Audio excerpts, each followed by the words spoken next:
There should be a club ring in your future, my friend. Oh, wait. Oh, great. They're hearing him. Okay. Great. In that case, I'm going to take some acid and I'll be great. Did you bring it up for the entire class? I did. Great one. You can take. God bless you. That's great. Did you bring it up? You can take all the acid you want, I Robert. have to tell you, in all I seriousness, will. when I was a kid. Yes, my friend. Back after we shall take over the world. Come, Kiki, back to the lab to plan for tomorrow night. It's working. Yes. And you can take all the acid you like, my friend. There will be a severe bopping in your future for what you have said. Yes. Wow. Got Zoom. Good job, dude. There we go. Thank God. Hi, Brain. Hello, Pinky. Hi. Oh wait. Oh no. I'm getting better. I'm on the mend. Thank you. I have to say yes. I have to say that this thing that hangs on. This is something else. I'll tell you.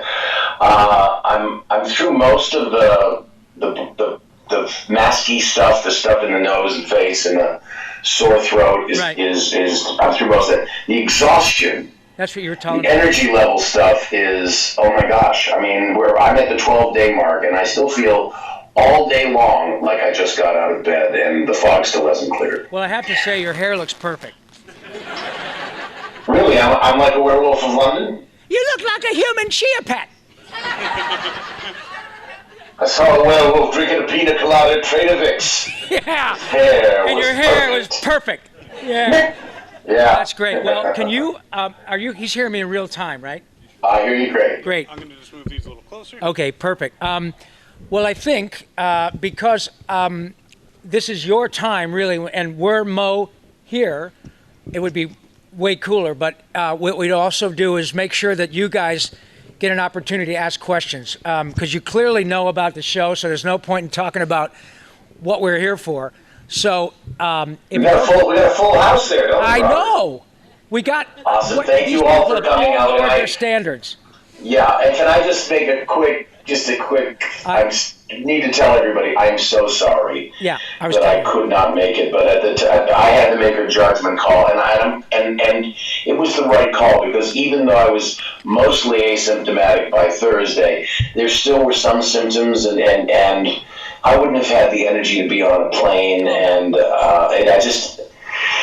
it just wouldn't have been healthy for anybody. Yeah. And I'm pretty sure I'm not contagious right now, but I don't know that I wouldn't relapse or something like that. So please forgive me for not being there with you. I hope I'm invited back another year, and we'll make this Zoom thing work as well as it's worked for Alcoholics Anonymous all around the country. Listen, I already said I came in here and said, hello, my name is Pinky and I'm an alcoholic. Yeah. Yes, my friend. Anyway, so why don't we're lucky to have you with a microphone? So why don't we just have you guys? Absolutely, raise your hand for questions. But before that, can we give Maurice a big round of applause for doing this? You're most kind. Thank you.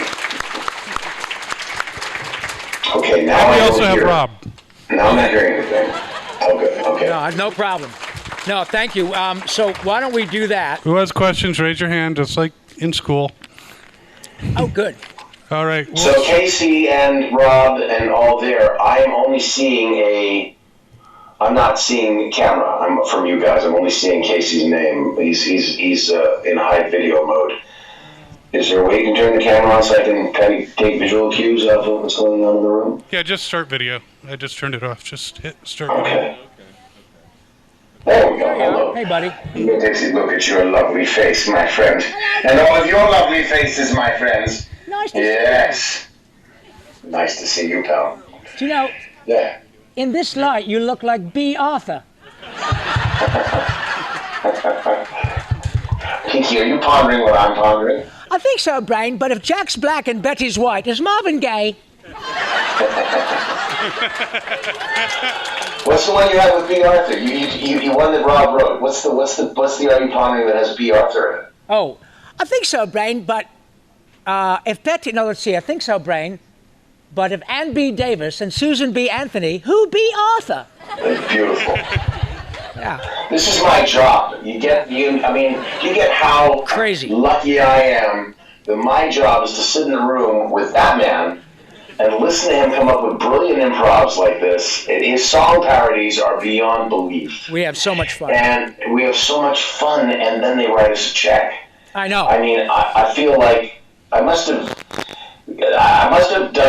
suffered a lot in a previous life. Somewhere in your youth and childhood, you must have done something good.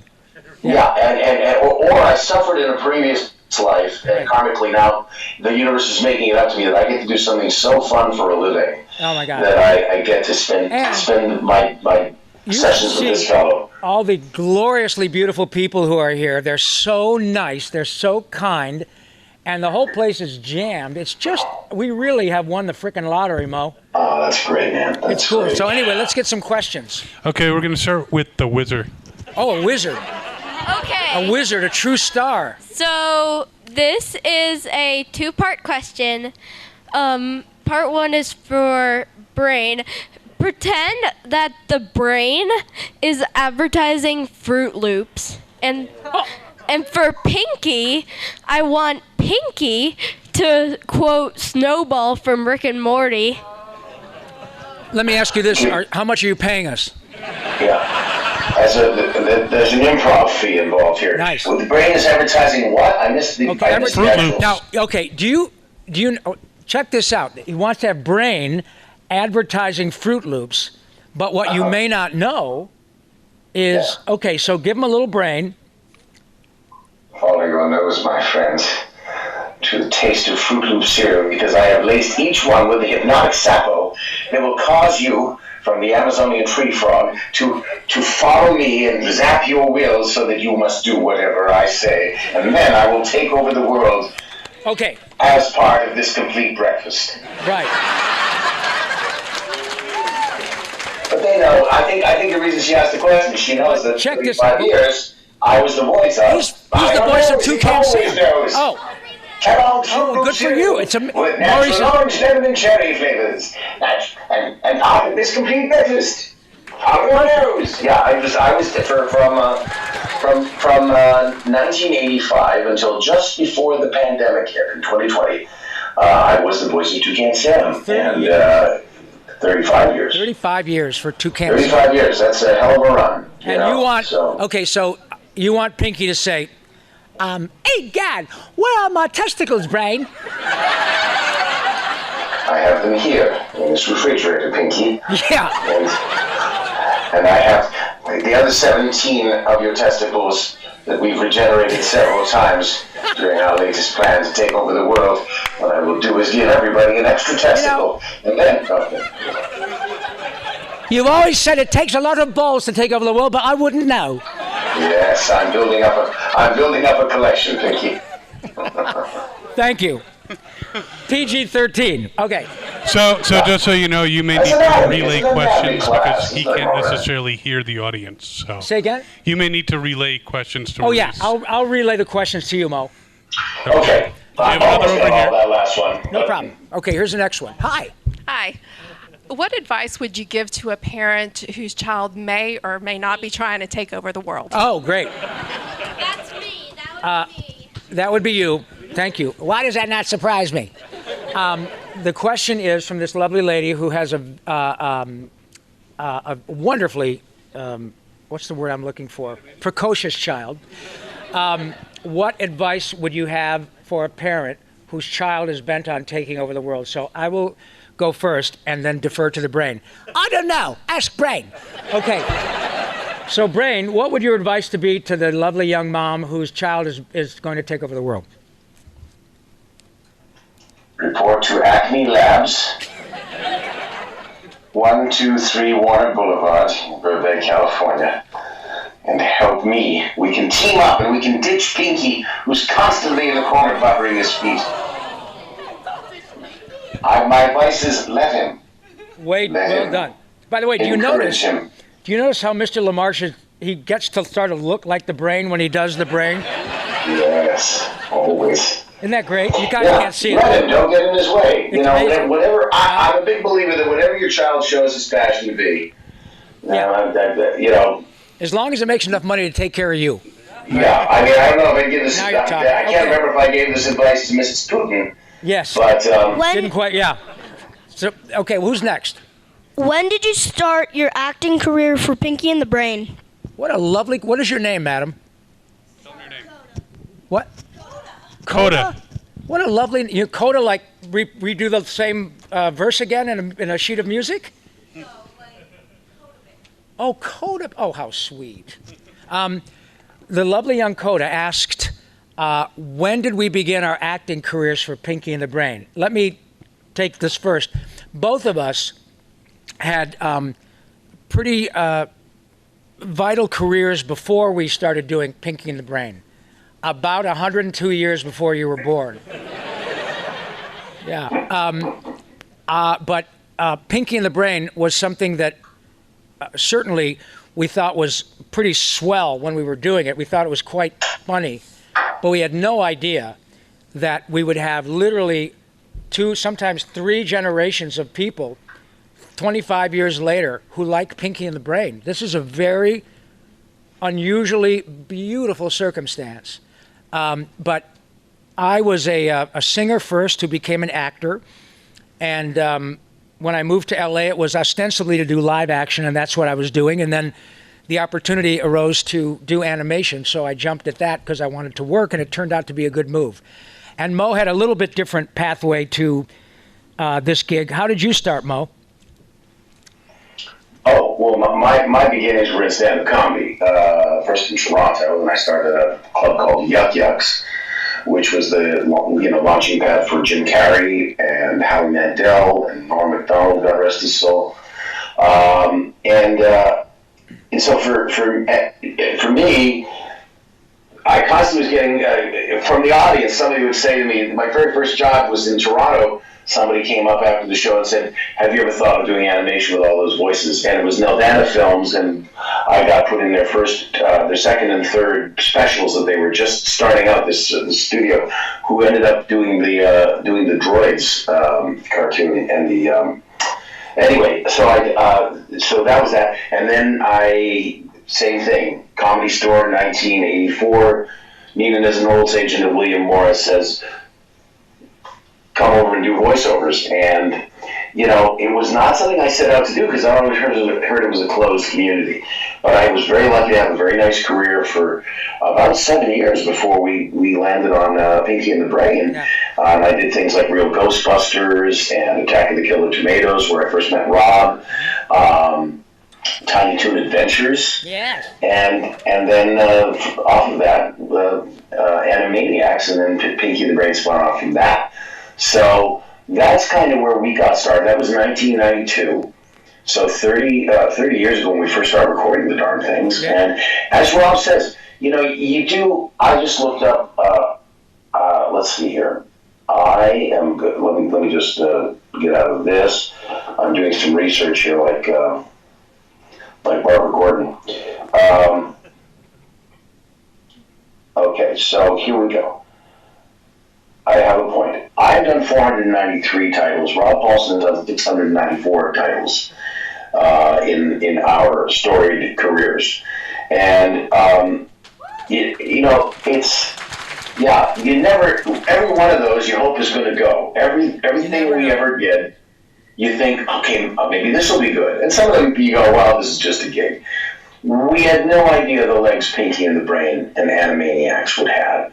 It was one of several things in Animaniacs that were funny, but we don't have right now a Chicken Boo cartoon, right. Or Katie Kaboom, but somehow or another, this thing had staying power because it was, and I think it was because these two characters are very dear to each other, just as the two actors are, and that comes through, and so I think people resonate with the idea of a friendship that goes through thick and thin, and world domination. Yes, and but you can't tell. There's no formula. Yeah. If there was a formula, you'd make more money selling the formula than you would making hit TV shows. Yeah, if we all knew which shows were going to be a hit and how that formula was, we'd be having this meeting on my private island. Thank you, Coda. What's the next question? Hi. How you doing, bud? Good. So I have a 2-part request, 1 question for you. Okay. So the question is Hey, Rabu, you want to steal some picnic baskets? Oh, great. A picnic basket. There you go. Just Not one of my strongest voices. okay. Fair enough. And the second part is, can you do the scene from Doug Walker? Oh, from Doug Walker. No. That's very kind of you to ask. It was, I'm glad you asked that because Mo and I learned a very valuable lesson. And I'm dead serious. Yeah, and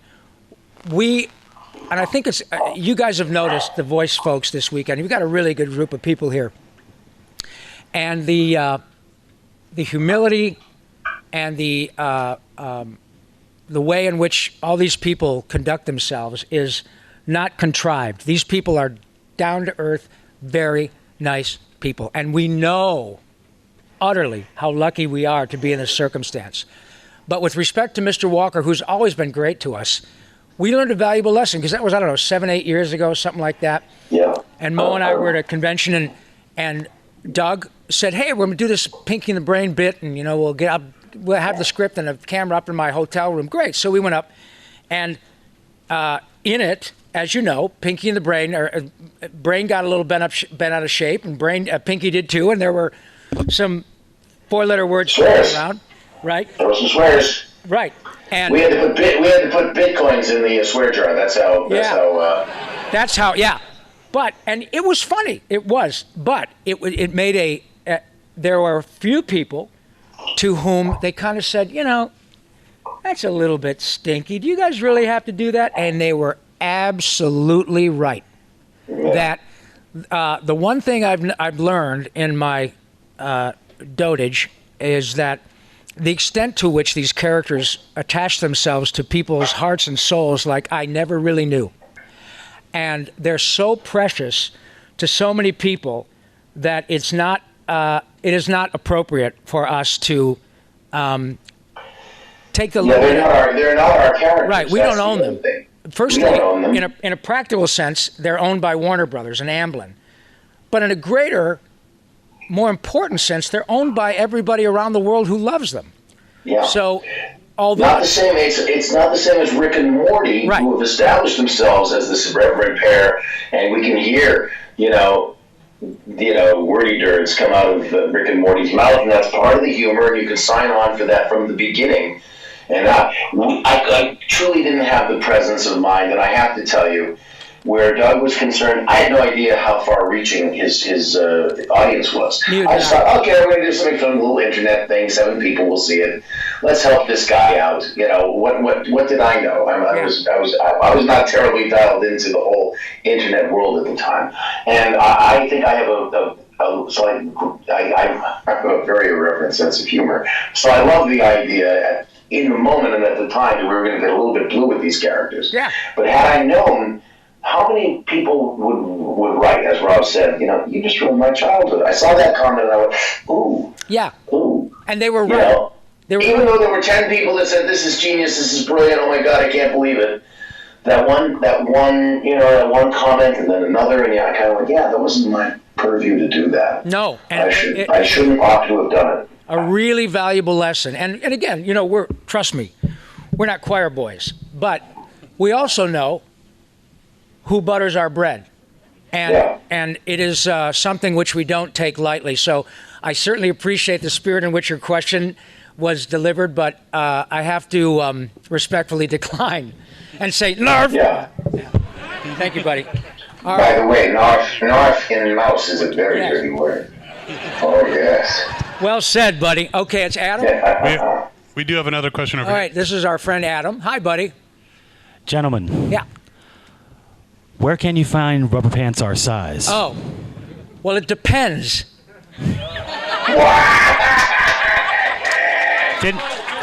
Didn't we just have a conversation about this? I got to tell you, that's pretty good for an old turtle. Okay. Adam, where can we find rubber pants our size? I don't know. And Lynn, you must be so proud of your husband. The one question your beautiful, handsome husband says is, where can we find rubber pants our size? I'm not giving the mic back. Listen, Lynn, you know now what to get him for Christmas. No, seriously. It's at the same store you get a duck and a hose. Yeah. It's a 24-hour store. Exactly. What's it been like to go back and to these characters recently for the new Oh episodes my God. for you guys? Well, firstly, never in a million years would Mo or Tress or Jess and I have thought that we'd get another crack at something that has become iconic.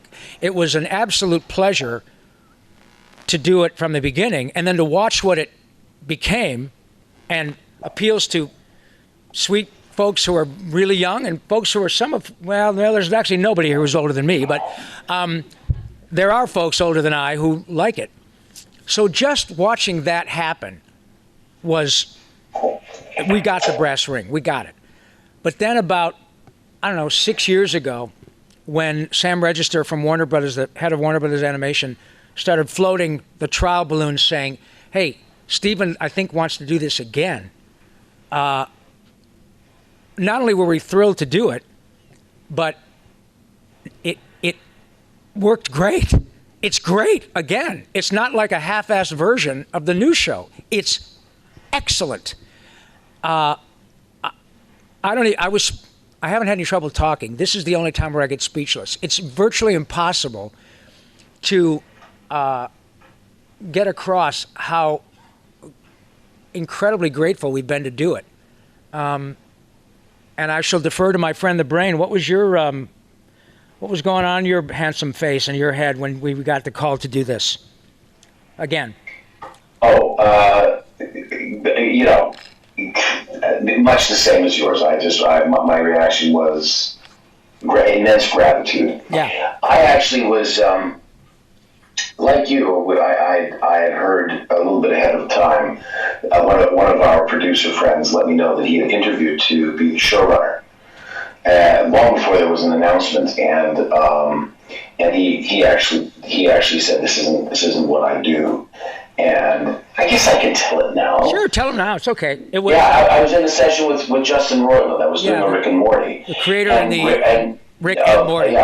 Yeah. And he got on the button and said, by the way, I just interviewed over Warner Brothers they're meeting prospective showrunners for a reboot of Animaniacs. I was like, you're kidding me. And the way that we met Justin was that we didn't even have to audition. He booked us that episode with Snowball. He booked us both, sight unseen. And I asked him, I said, what made you think that that'd be good for a dog accountant? He goes, I watched Animaniacs every day after school. And I promised myself as I was drawing my little cartoons that if I was ever lucky enough to have a show, I wanted to work with you and Jess and Tress and Rob. And he's been true to his word. Great. We've all been on Rick and Morty in some capacity or another. And he's a huge fan. He's such a fan, he realized his sensibilities weren't quite right for the show. So he actually passed. So I knew about a year out that this was in the works. And I think that was about the same time Sam started talking, because you're closer to Sam than I am. So I was thrilled, and yet I was like, this could still go south. This could not happen. Yeah. And then when there was a dinner, and we got to meet Wellesley and Gabe, and we just producers. We were beyond belief that this was happening, that we were actually going to get to do these characters again. Because I actually thought the only way I'm playing Pinky in the Brain is, going on cons with you and, doing shtick from panels. And we used to do a thing where we would cast out of the audience. People would come up on stage with us and we would read You Said a Mouthful. Yeah. The tongue twister episode of Pinky in the Brain. And that was a fun audience participation thing, because the people who came up had to be able to do some tongue twisting. And, that was it. I thought, that's all. I'm never going to get to play Brain again. And here we are. We've got to do 3 seasons with these fabulous characters with fingers crossed. And I hope that we get to do more. It's crazy. And I think, as Mo was saying, what happens a lot is, as you guys know, is their stunt casting. They'll get movie stars to do stuff. And I get that. I'm a capitalist like everybody else. If you got $500,000 and you want to pay Brad Pitt to be the talking pony, it's your dime. I get it. I totally get it. But Mr. Spielberg made a remarkably, I think, well, it's not like I'm surprising anybody. He's Steven Spielberg. He knows what he's doing. But he was very smart not to replace us. When he saw that Mo and I do cons like this and the number of people who come out to see us, and I can still sing the country song and Tress still does her thing and Jess is doing her, he was like, wait a minute, we'd be stupid to replace these actors. And it was a very smart move because it's not about movie stars. And it's not about Mo and me and Tress and Jess. It's about Yakko, Wacko, and Dot and Pinky and the Brain. It's about the characters. We're incredibly flattered that you guys are here, but we're not the stars. Those guys are, right. They are the stars. And Mr. Spielberg, in his infinite wisdom, knew that, and it was a smart call.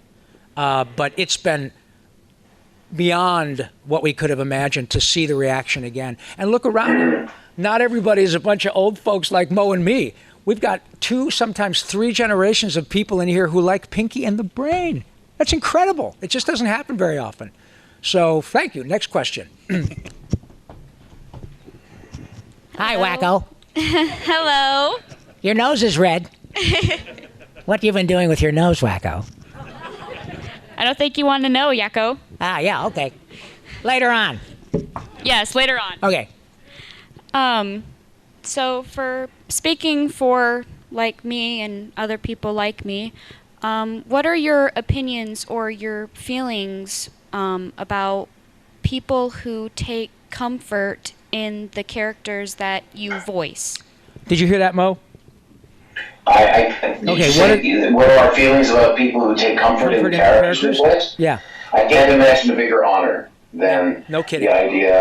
the idea that something I did got somebody through something difficult. I don't, I have to say, I mean, you don't know when you're doing it. Back in 1992, I didn't turn around, someday this episode is going to help somebody not do the awful thing to themselves. We were just actors doing our jobs. But I have learned so many times, there's so many of these cons, somebody's come up and said, it was a dark day. And it was the day I decided to hurt myself. But somehow or another, the show's on the air, and you guys made me laugh my asses off. And I didn't do it. Because it just takes that quarter turn away from that dark path, and you go somewhere else and you're all right. Every time there's the tragedy of and I'm going to say the word, the tragedy of suicide is somebody who just didn't wait an extra few seconds, a minute, 5 minutes for the feeling to pass. And I totally understand the idea that they just want the pain to stop, but it does stop if you just hang through. And the fact that some humor that we provided, some comedy, has helped forestall that permanent solution to a temporary problem is better than any Emmy award. Yeah, and thank you for asking that. Like Mo said, and it's happened this weekend. Every single event we attend, I will meet someone more than one who will come up to me, often through tears, and we've had big badass Marines. We've had people come up, and a young man, the last con I went, had been in the foster system since he was 6 months old and until he was 18, and now he was 45 with a couple of kids, and they were all dressed in their Ninja Turtle things. And he said to me with his voice wavering, Mr. Paulsen, I got to tell you what Ninja Turtles means to me. I was in the foster system. I went to 5 different homes from the time I was 6 months old till I was 18. I never had to deal with that. I can't imagine what that was like as a little boy. But as long as there was a television, I had my turtle family and the new kids I would meet at my 4th school by the time I was 10 loved Ninja Turtles. And now I'm here with my children. I'm happily married. My wife indulges my love of Ninja Turtles. You will never know what Ninja blanking Turtles means to me. Same with Animaniacs. Same with Billy and Futurama or whatever. It doesn't matter. That's why when we said before about the thing with Doug Walker, we learned a really valuable lesson by coming to these events. and that is the extent to which these characters connect themselves with people's hearts. And let me tell you something, folks. We make our living in L.A., and we go home with a little walking around money. But when we come to these events, we learn clearly that our work is about way more than our paycheck. We go home from 3 solid days exhausted of saying thank you. There is nothing better than knowing that, as Mo said, that we got someone through a very difficult time in their lives.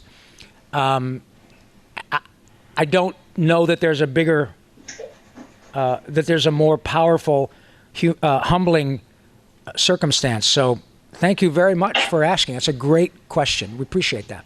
Thank you. Thank you. Hello, Jamie. Hi. Hi. Hello, me. Am I in the frame now? Okay. Hi, Can you see Maurice. Jamie in there? She's dressed. I can, yes. Yes. Hi. My question is for Maurice. Okay. So I know you can do the frozen peas. Yes. And I was wondering if you had also memorized the Paulsen outtake, and if so, could you do it? If not, can you do frozen peas? Can you do? Couldn't hear it all, Here's Jamie. a- I'm sorry. Please reiterate, Robert. I know you've got your big sister, you're beautiful. You call her your mother, but I'd say she's just your big sister, because I'm about 20 years older than she is, and I can't tell you what that does to me. How old are you, James? 13. This lovely girl, whom I've had the pleasure of meeting on more than one occasion, is asking can you do some of the frozen peas commercial and a little bit of the Paul Masson. She knows about Paul Masson. These are commercials around in the She's 1970s. These were in the 1970s when your mom was not even, How about that? crawling yet. Talk I'm about sure. precocious. So My can you goodness, do I a didn't get little concept yet? All right, this is Maurice LaMarche, who literally channels Orson Welles, and this is for our friend Jamie. So go ahead, buddy. We know a remote farm in Lincolnshire where Mrs. Buckley lives. Every July, peas grow there. Do you really mean that? Yeah, let's talk about it half a second later. Don't you think you really want to save a lot of the snow? Isn't that the fun of it? If you could make it almost when the shortness appears, I think you could make much fun. I think it's still nice that you see a snow-covered field and say every July peas grow there. We know a remote farm in Lincolnshire where Mrs. Buckley lives. Every July peas grow there. We aren't even in the field, you see. No, we're not. We're talking about growing. She's picked them. I don't understand you then. What must be over for July? When we get out of that snowy field. But I was out. We were on to a can of peas, a big dish of peas when I say July. You are? Yes, always. I'm always past that. That's about where I say July. Could you emphasize a bit in July? Why, that doesn't make any sense. Sorry. There's no known way of saying an English sentence in which you begin a sentence with in and emphasize it. Get me a jury and show me how you can say in July and I'll make cheese for you. How's that for a good save, Mom? Yeah. There you go. And then the Orson, the drunken... Okay, Mo, hang on just a second. What you don't see is so sweet. Is this sweet girl is cracking up, and her beautiful mom is looking at her, cracking up, watching her daughter freaking out over Maurice LaMarche doing Orson Welles. What a cool thing. Okay, so go ahead. It's great. So then there's the Paulsen commercial. You can Google it, you can YouTube it anytime you like. He's kind of he's had a little too much of the product. He sampled, I guess, too many takes. They also say he was up too late the night before. He was flying in from Europe and got no sleep. But there's this young couple in the shot. And it's, it's a mock-up cocktail party or wine and cheese party, and they've got a bottle of the wine, and they're pouring it, and it's like, action, Olsen, please. I mean, he isn't supposed to do something? No, I think, action. The French. Champagne has long been celebrated for its excellence. Here's a California champagne inspired by that same excellence, and like the best champagne, it's vintage dated and fermented in a bottle. Cut! 1, 2, 3. The French. Champagne has long been celebrated for its excellence. There is a California champagne inspired by that same French excellence, not the best champagne. It's vintage state. Invented in the cut. There it is.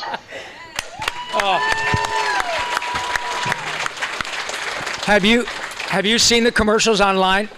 Oh, have you seen them? The best part is to watch the young couple. The two actors playing the young couple. It's the cutest thing. They're terrified. Yeah, they're two young couples. They're terrified that here they are with Orson Welles. Yeah. And is he going to yell at them? Is the director going to yell at them for pouring the wine when they know they're going to blow the shot? All of it. You feel bad for them because they're not much older than you, and they're two people waiting for Orson Welles, the great Orson Welles, Citizen Kane, Orson Welles, to start the shot, and he's got the first line. So they're waiting to pour. And then and Orson's like this, because he's a little tanked, and you can see action, Orson. He goes, the French, and oh my God, so do yourself a favor. You just Google Orson Welles Paulsen. Is that right? On YouTube. That's it. Yeah, it's fantastic. It's fantastic. You'll see it. Anyway, thank you, Jamie. That's so nice of you to bring that up. Hi. Okay, so I know that Maurice has done as many serious roles as his silly roles, but as far as I know, I think Rob's only done like one serious role. What was it like playing Gray Fox in Metal Gear Solid? Great. It was great because the check cleared.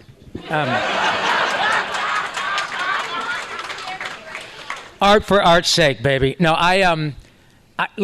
what is your name, sir? My name's Alan. Alan, I can tell you that my son, my beautiful boy, who's going to be 38, which makes me almost 50.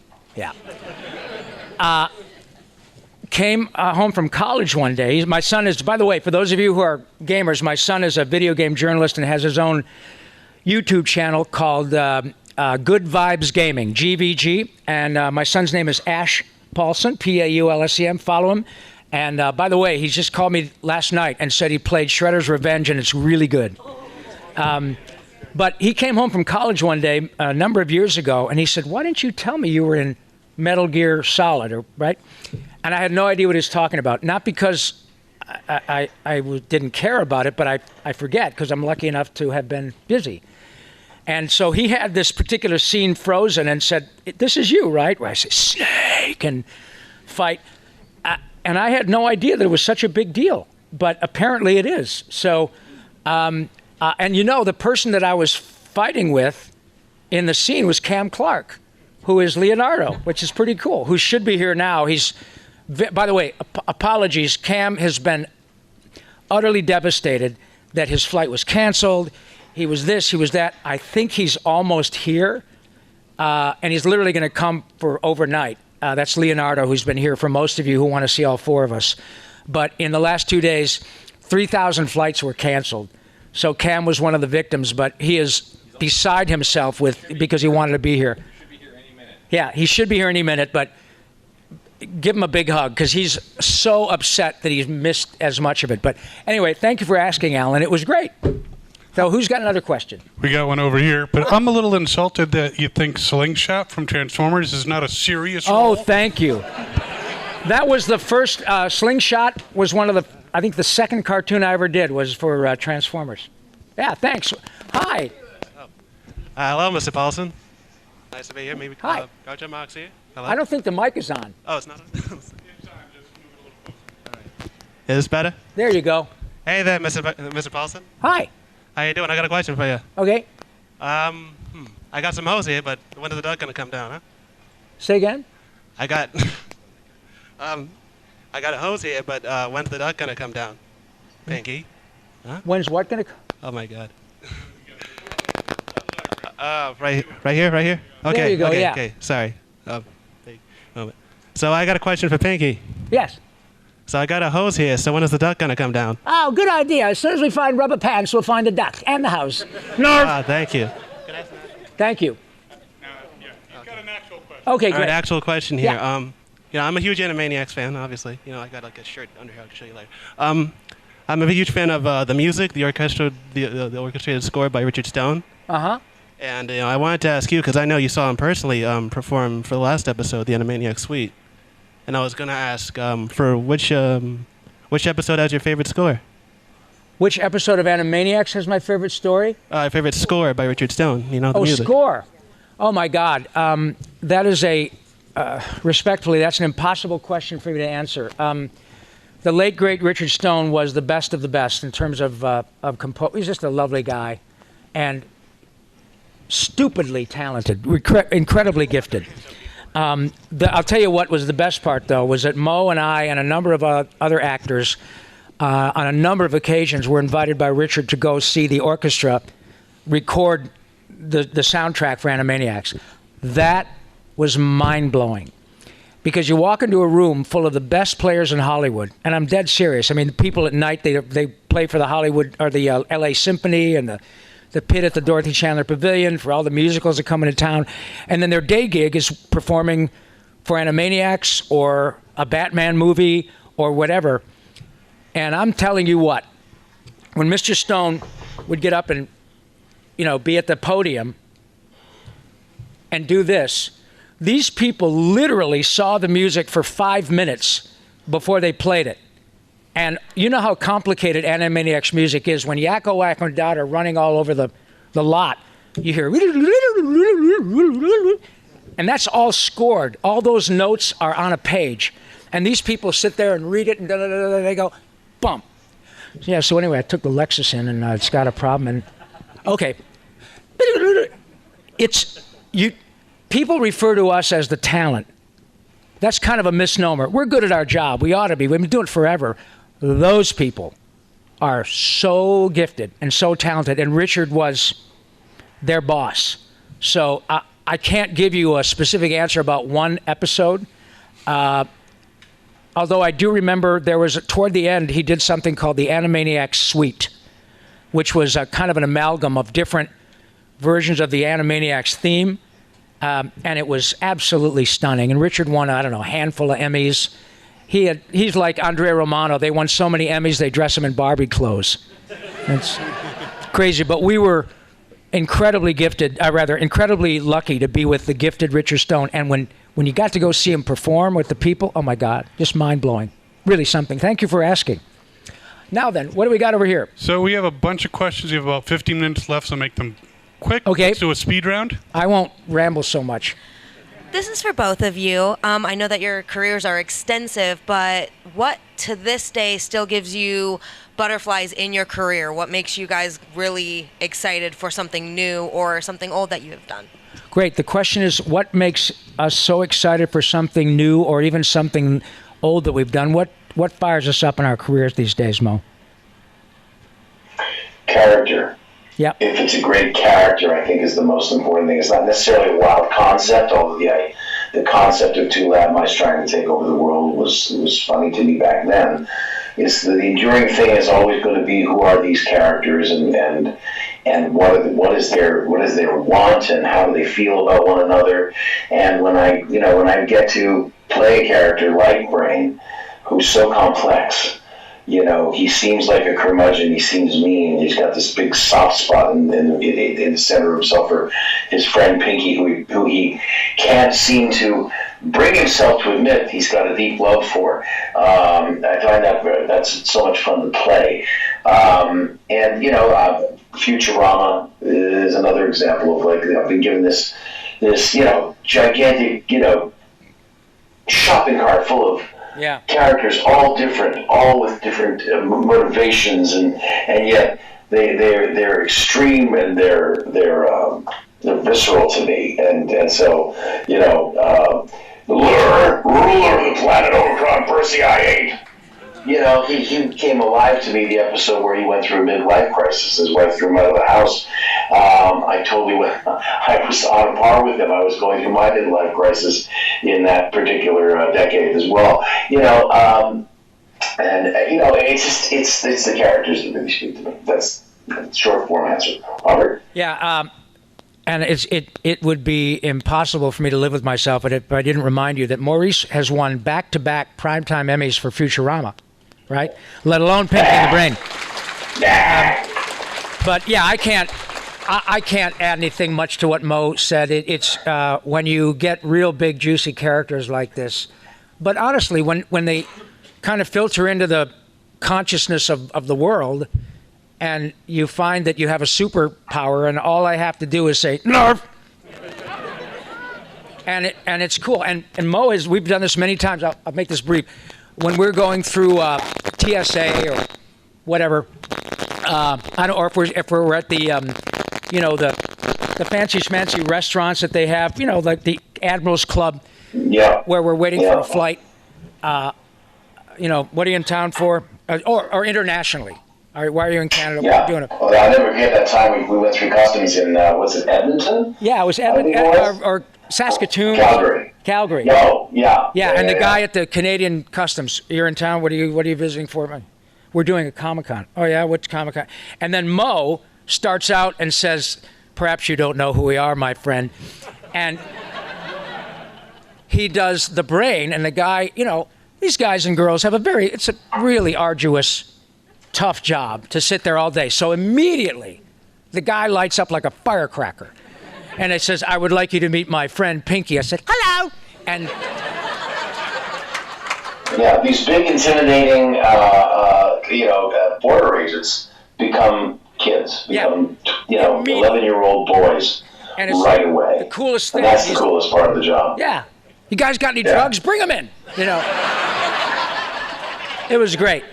Yeah. So thank you for asking. It's all of that. Okay. Hi. Hello. I have a technical question for you both, actually. I was curious what you do to maintain vocal health. What kind of warm-ups you do, what you do to make sure that your voice stays in check, essentially. Thank you. Do you have any vocal warm-ups that you do or things that you do to kind of take care of your throat? Because Mo went through a very scary time about a year ago now, right, Mo? Yeah. Where you had a leukoplasia on one of your vocal cords, and you had to have I had to have it surgically laser removed. Yeah. And it was giving me like this, basically I sounded like this. And, it was, we didn't know. We didn't know whether they'd find anything underneath there. But, you, by the way, Rob Paulsen, because you were, you had your own experiences. Rob, by the way, also Emmy winner for Pinky on Pinky and the Brain, but also wonderful humanitarian who does so much in the service of not only informing the public about various head and neck cancers, but also is like almost like an AA sponsor in that he will handhold anybody through. My wife's best friend's significant other has just discovered throat cancer, and Rob Paulsen stayed on the phone with them for literally 2 hours, letting them know what walking them through the path and letting them know that it was the exact same kind of cancer Rob had. And, they were just, you uplifted them and you let them know it was going to be okay. And by the way, he is doing okay now. So glad to hear it, buddy. So, but so people don't know that about Rob. And with me, it was the same. We talked every day. Like, how you feeling, buddy? Don't worry about it. They've got this. And sure enough, there was no cancer, thank goodness. But it was a scary time. So what I do, I really hydrate well. I don't do a lot of vocal warm-ups like any of that stuff. That's just how Nell does that. By the way, before I forget, you teed it up for me, Bal. You guys do know that Mo is Wacko's burps, right? You do know that. He's done them all. Yeah. La, la, la, la, la.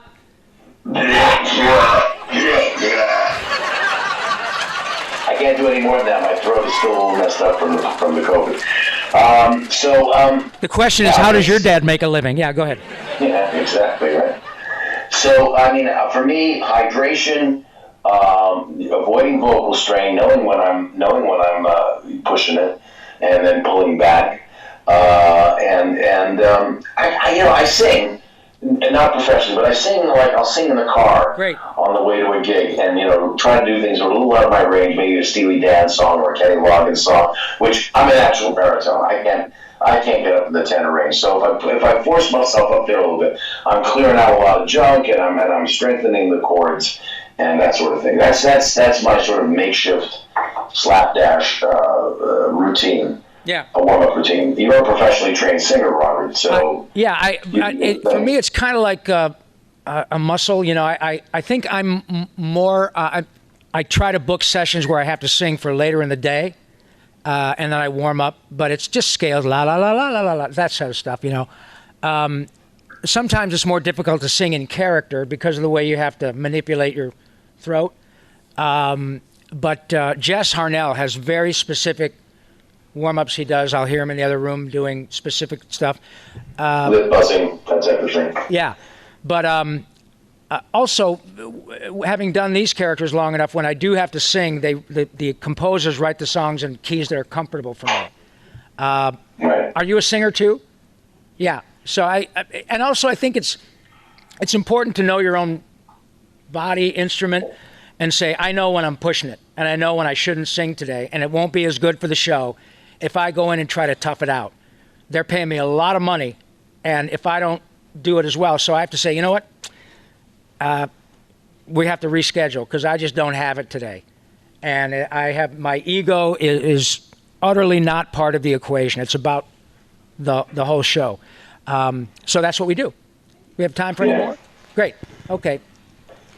Hi, I have a question for Brain. Oh, good. I would like to know what you do after you take over the world. It's very relevant to my personal interests.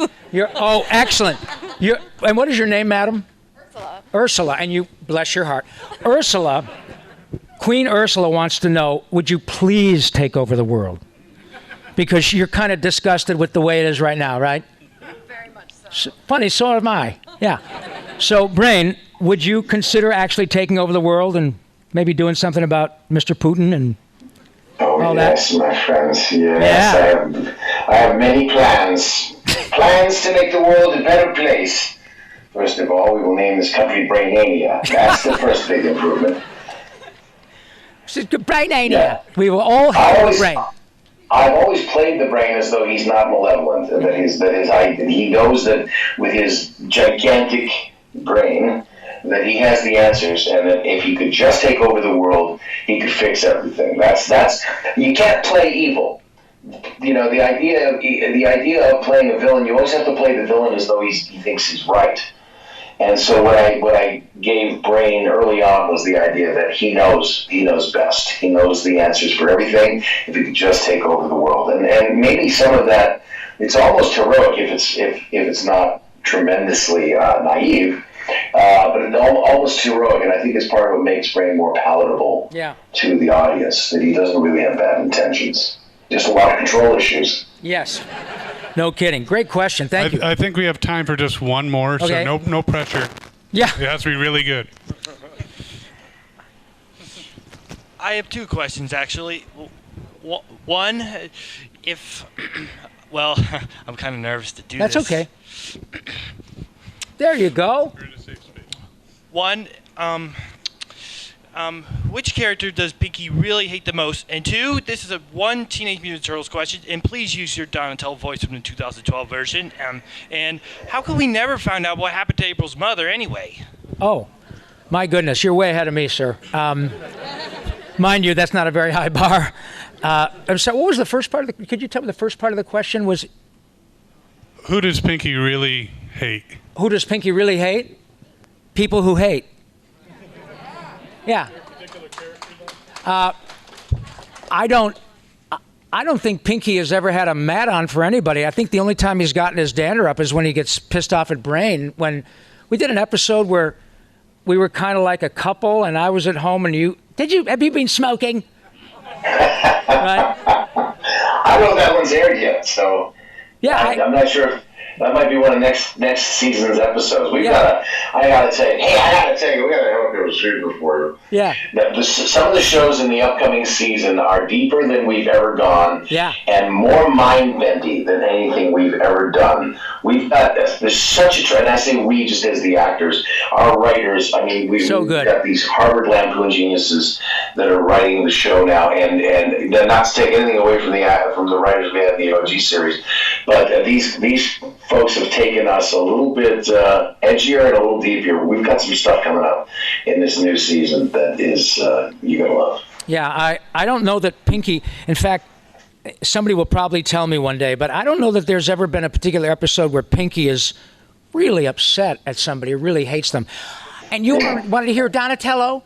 I think my favorite line from Donatello of the 2012 Turtles series is, butt cannons! It has butt cannons? Thank you.